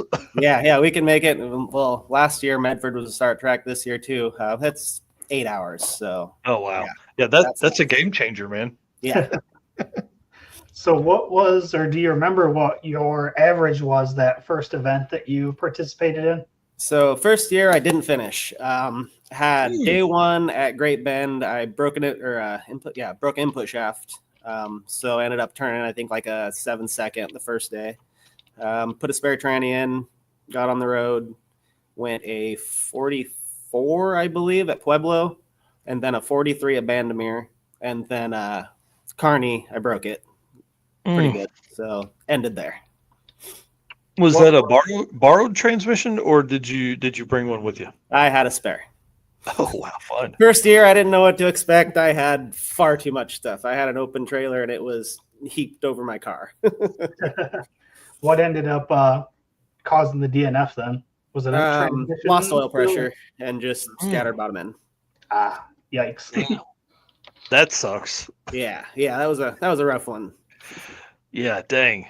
Well, what all events have we've talked about some of the stuff that you've participated in, but what all events have you done?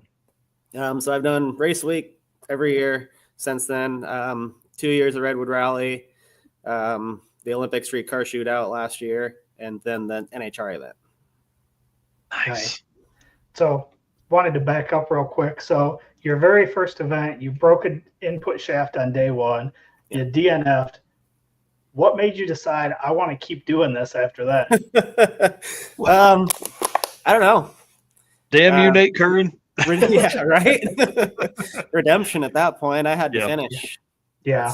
That's what it was. I had to finish. Yeah, that's.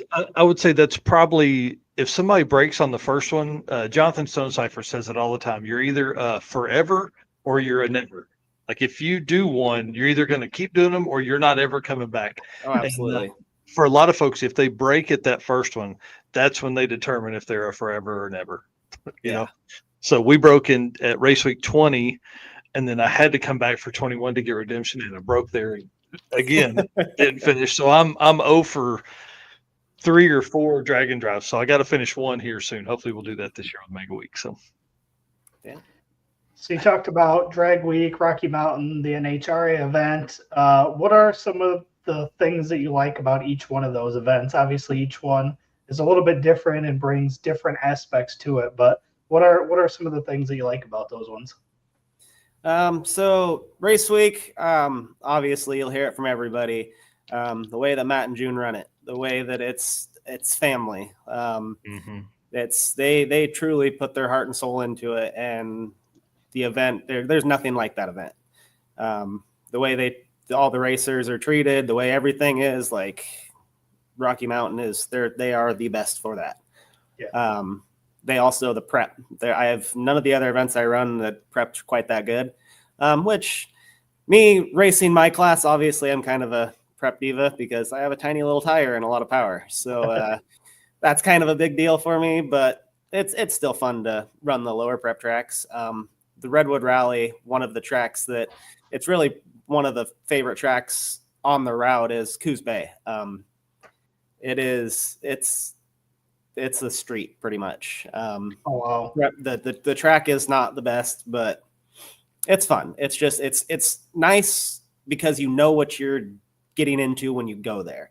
It's not like you show up and you expect it to be okay and it's like, what the hell? So that aspect of it's nice. Redwood Rally is that was my first event that had day drive, or it was a morning races. So that was a big change for me because Rocky Mountain was all night races, and I enjoyed that. That was a change of pace. I'm like, wow, this is actually not so bad. You race, you get to the hotel at night. It's like, all right, this is kind of nice, kind of a change of pace. So I'm super excited for that for 1.0 for Mega Week this year. I think that'll be a big change. Yeah. And the cool thing is you guys are going to be, I want to talk about Mega Week here in a minute, but man, Group A is it's going to be weird for Matt and June to do that and be racing here in the morning. Right. But man, you guys are you're going to be out of the way. I'm telling you, as the week goes on, it's going to be harder and harder for that evening race, that evening class. Yep. So Pat's asking here, are you racing morning or afternoon? Sounds like you're racing morning. Yep. That's cool. Yeah. The Olympic streetcar shootout, that was honestly probably one of the more fun events that I've done because it was so laid back, and being someone who has done those events, like the questions I was getting from people and how I was able to help people and give advice on road drives for people who have never really road driven their cars. They're just like, this sounds fun, let's go try it. So that was really fun. It was super laid back. It was like a a cruise, like a big car cruise with a bunch of buddies, and then we had racing too. Yeah. So that was a real fun way they laid that out. Well, and they sent us over. We talked about Olympic here a little bit ago, and that was kind of the whole goal. They wanted to be welcoming. They wanted to, there's a lot of them that if you don't have, headlights, taillights, blinkers, and horn, kick rocks, bro. And they didn't want to do that. So pretty exciting for that. And they've got a bunch of cars this year signed up. Yeah. Yep. They with Rocky Mountain bumping up, I don't get to do it this year. Blaine's a buddy of mine, so I'm like, oh, come on. He's like, we didn't change dates. It's like, all right. Yep.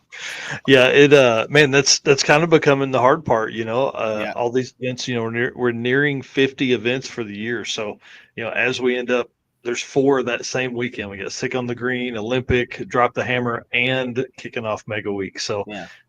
I think by the numbers, I said 800 the other day, but I think we're probably more than that now. That drag and drive racers across the country will be making passes that weekend. It's insane, man. I love it. Yeah, pretty cool. Yeah. So, are you more of a radial or a slick person? Radial. We have a kind of an outlaw track up here out in Tootle, and it is literally just an asphalt track, and had slicks on my car out there, and one of the only times I ever ran it on slicks and spun it out pretty good. So ever since then, I like the stability of a radial. Yeah, it's just, I don't know. It's like driving down the highway when you're on a radial like that. My car, for the most part, it's not much of a handful. Once it's up and running, it just goes straight down through. So it's nice of just cruising. Yeah. So with so many, like events are really kind of test and tune prep almost. So, if you, with a lot of folks in the Southeast, like Sick Week, that's a real radial rich environment for those tracks, but we don't get a lot of that here in the, the Midwest or the Tulsa or Oklahoma and Texas stuff. So it's interesting that you do that. How many of the 235 guys run a radial in, I guess, Rowdy Radial? What am I talking about? Everybody runs a radial. Fuck, man. Sorry. It's not radial. It's not Rowdy Slick. I don't think we talked about it earlier, but roughly how much power does your car make? So it was showing pretty good power this time on the dyno. It ended up making 1243. Man, that's awesome. And there's lots of room to grow there. We just my buddy Brady Davis, he's got the white Silverado that he built last year for race week, and he'll be back this year. Dak Tunes, we had it on his dyno, and we just we want to keep going, and he's like, there really isn't a reason, so we're just beating on it at this point. It's showing good gains every adjustment we make. He's like, just get it on the track. So nice. That's awesome. So with that kind of power level, obviously burnouts are they're a major reason you make that kind of power. The car looks amazing doing burnouts too because of the flags, and man, it just great shots. Yeah, those are both on the national event last year. How fun. Is this like a drive-through thing? What the heck is going on in this right shot? So that's it's a speed shop. It's actually the shop that puts on a lot of our West Coast Garage events up here. They run most of the 8.5 Outlaw classes and whatnot. It's their shop. It's just a big pull-through shop. And of course, being inside in front of that mirror, I had to. I mean, yeah, I don't know what it looks like when I do a burnout. I can get to watch it now. That's cool. Well, I'll flip through some of these photos here while Eric kind of runs some questions. Yeah. Let's see here. Where are we at? So it looks like best performance you've had here is in Rocky Mountain Race Week in the Rowdy Radials in 2024 with a 5.206 average and a best ET of 5.18. So what obviously you talked about wanting to get into the fours. Looks like your best drag and drive single day pass was 5.122 at Redwood Rally. Yep. So it'll be interesting. I know you talked about wanting to get into the fours, running plenty of 500s. You feel like where you're at with this combo that you're going to be able to get into the fours then? I do. I think I could have before. this will be safer, I guess you'd want to say, a little bit more reliable doing it. Yeah. I mean, it wasn't for, like I said, I had been a 5.0 at 147 and I'd been a 5.0 at 133. So the car had a 4 in it for sure. I could just never put it together. That's my problem, Gotcha.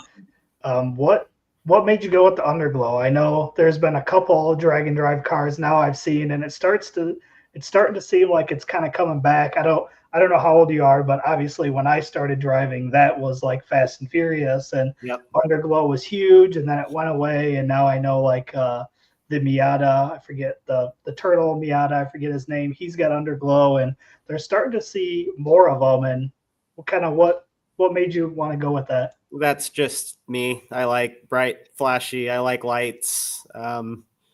That's just me. I got it on my Buick. I got it. Yeah. Nice. I think it fits with the paint scheme. Like that picture right there looks super cool. Yeah. Yep. Nope. That probably stems back from, Fast and the Furious, like you said. Yeah. Right. Yeah. I remember my first car it was, right around that time. So I'm 39 and would have been right around Fast and Furious. And I had a Civic, just like from the movies and everything. And obviously I had all that stuff in high school too. So I wouldn't be surprised if the Mustang that I have one day ends up with it too. I feels like it's just destined to happen. I mean, why not? Right. Yeah. Well, I want to talk about. I mean, it's useful if you need to work on the car or something. Flip it on white, and you can see. I didn't even think about that. Multi-purpose. Yeah. That's fun. Well, I want to talk about how do you keep this turbo alive down here? It's a struggle. That is a change that I would like to make in the future is getting it up high. Initially, it's like, let's put it in the fog light hole. I'm like, that'll be awesome. It looks cool down there. And then you get I need a scavenge pump, and this is a struggle. And so the car before had a problem that if it shook at all, it'd kill ignition. As soon as it kills ignition, it kills that scavenge pump, fills the turbo with oil. As soon as it refires, it looks like it's on fire. So I've got to the end of the track several times and had fire crew and everybody down there. I'm like, it's fine. My buddies at the line are always like, it's fine. It just killed itself. Not a big deal. It'll be all right. He didn't leak any on the track. It just filled it's fine. It'll be all right. Do you run a filter or anything on it when you do the drives? So I have a turbo guard for it. Okay. And that's saved it for the most part. You've never had anything get through there. Nice. No, I mean it's got little things here and there, but nothing major. It is, like I said, it is a change that I want to make. I want to get it up and out of there because it is something that's a constant worry, Yeah. Mine are mounted like right in each side of the fender. So I don't know. I don't know if it's a great place or not, because there's probably not going to be a lot of airflow that gets in there unless I pull headlights out or something. But I didn't want to do a scavenge pump, so I tried to find a place that was out of the way up high. Yeah. Not having a scavenge pump would definitely be nice. Yeah. Interesting. Yeah, I come across that, and when I initially looked at it, I thought it was a fog light, and I was like, "Oh, there's not one on the other side."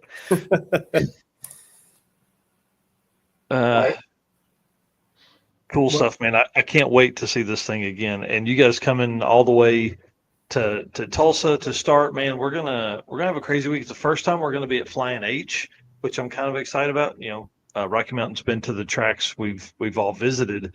Flying H is such a nice track. It's going to be really interesting for everybody. I've heard it's a real nice place. So pretty excited to see there.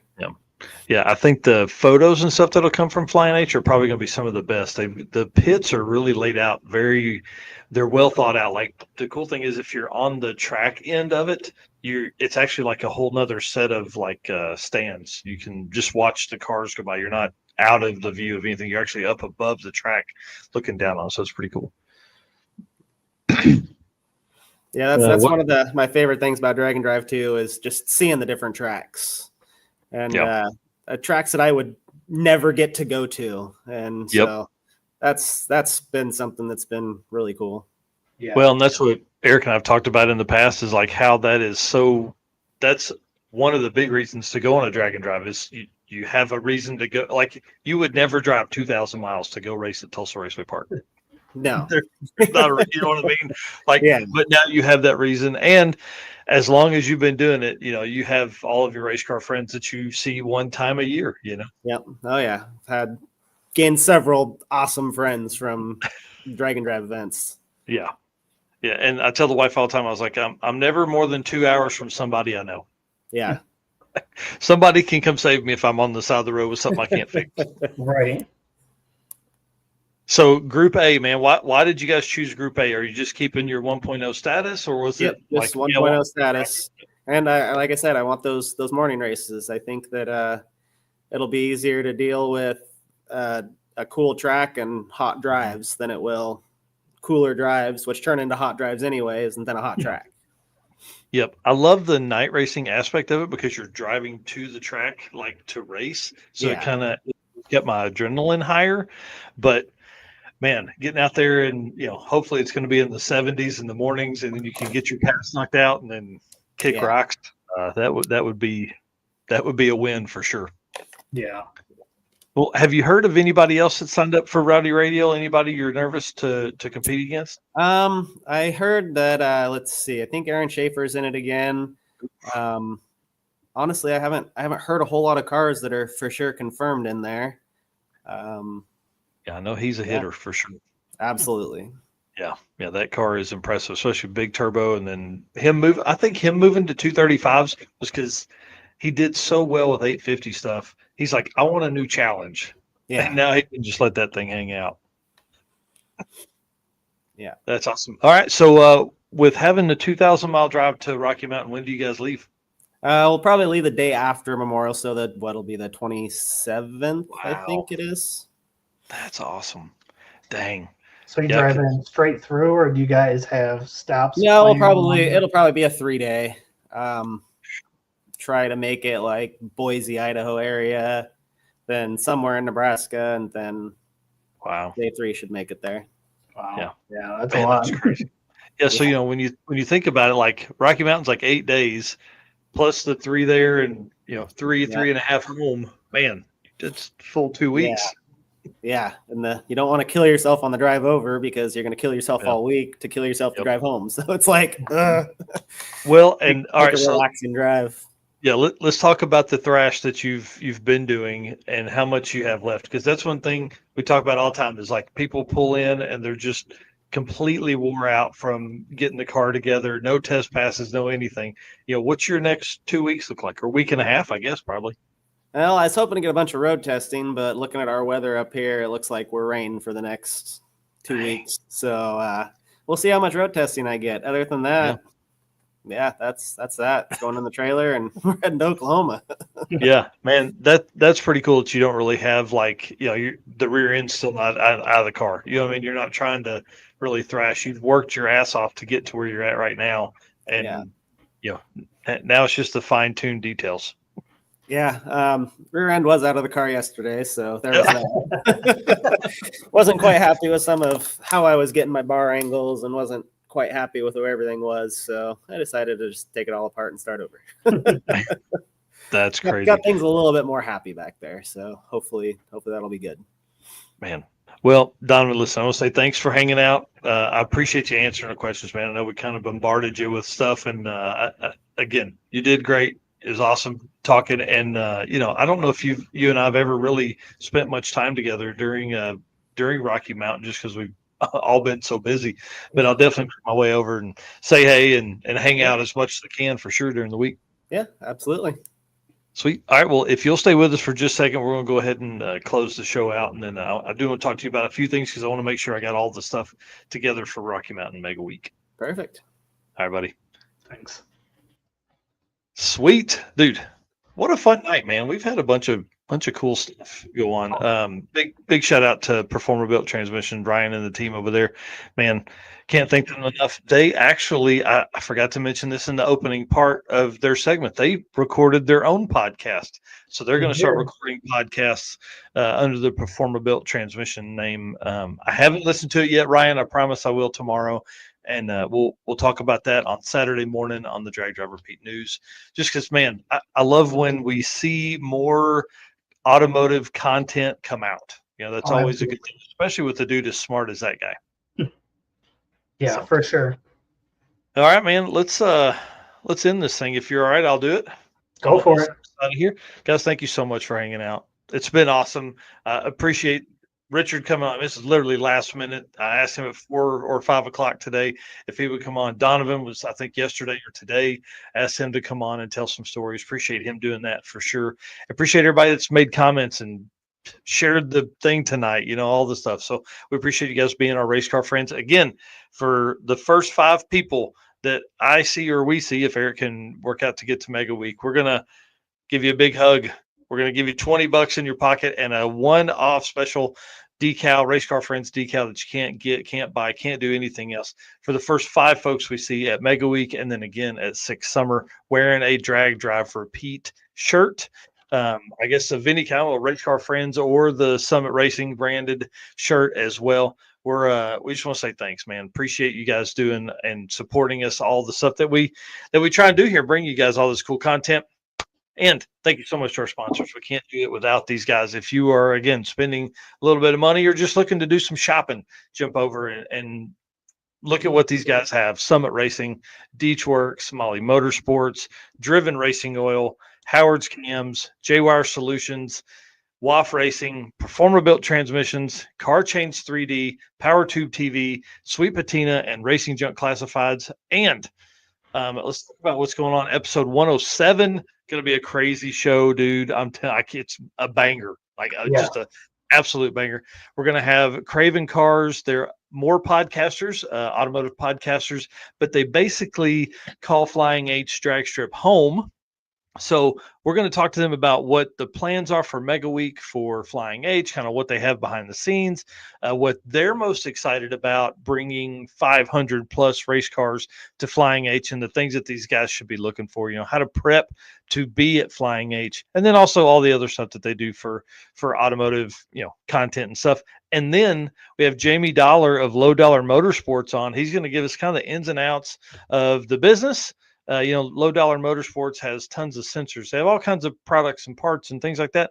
I'm excited to have him on because, they were really one of the first inexpensive sensors that were out there, and now they're just widely used by so many different racers, especially within the drag and drive community. So I'm excited to hear kind of how they add products, how they picked products to start with, and really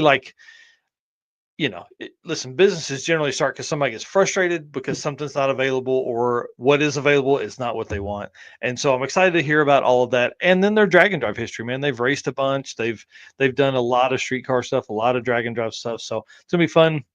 That's episode 7. That'll be on next week, May 21st, 2025. Dude, can you believe it? We're almost halfway through the year. Yeah, I know. It's crazy. We were talking before the show about PRI and stuff, and man, it's been a crazy year so far. Bring it on. And June's going to be wild. Oh, yeah. Wild for sure. All right, guys. We'll see you next time. All right. See ya.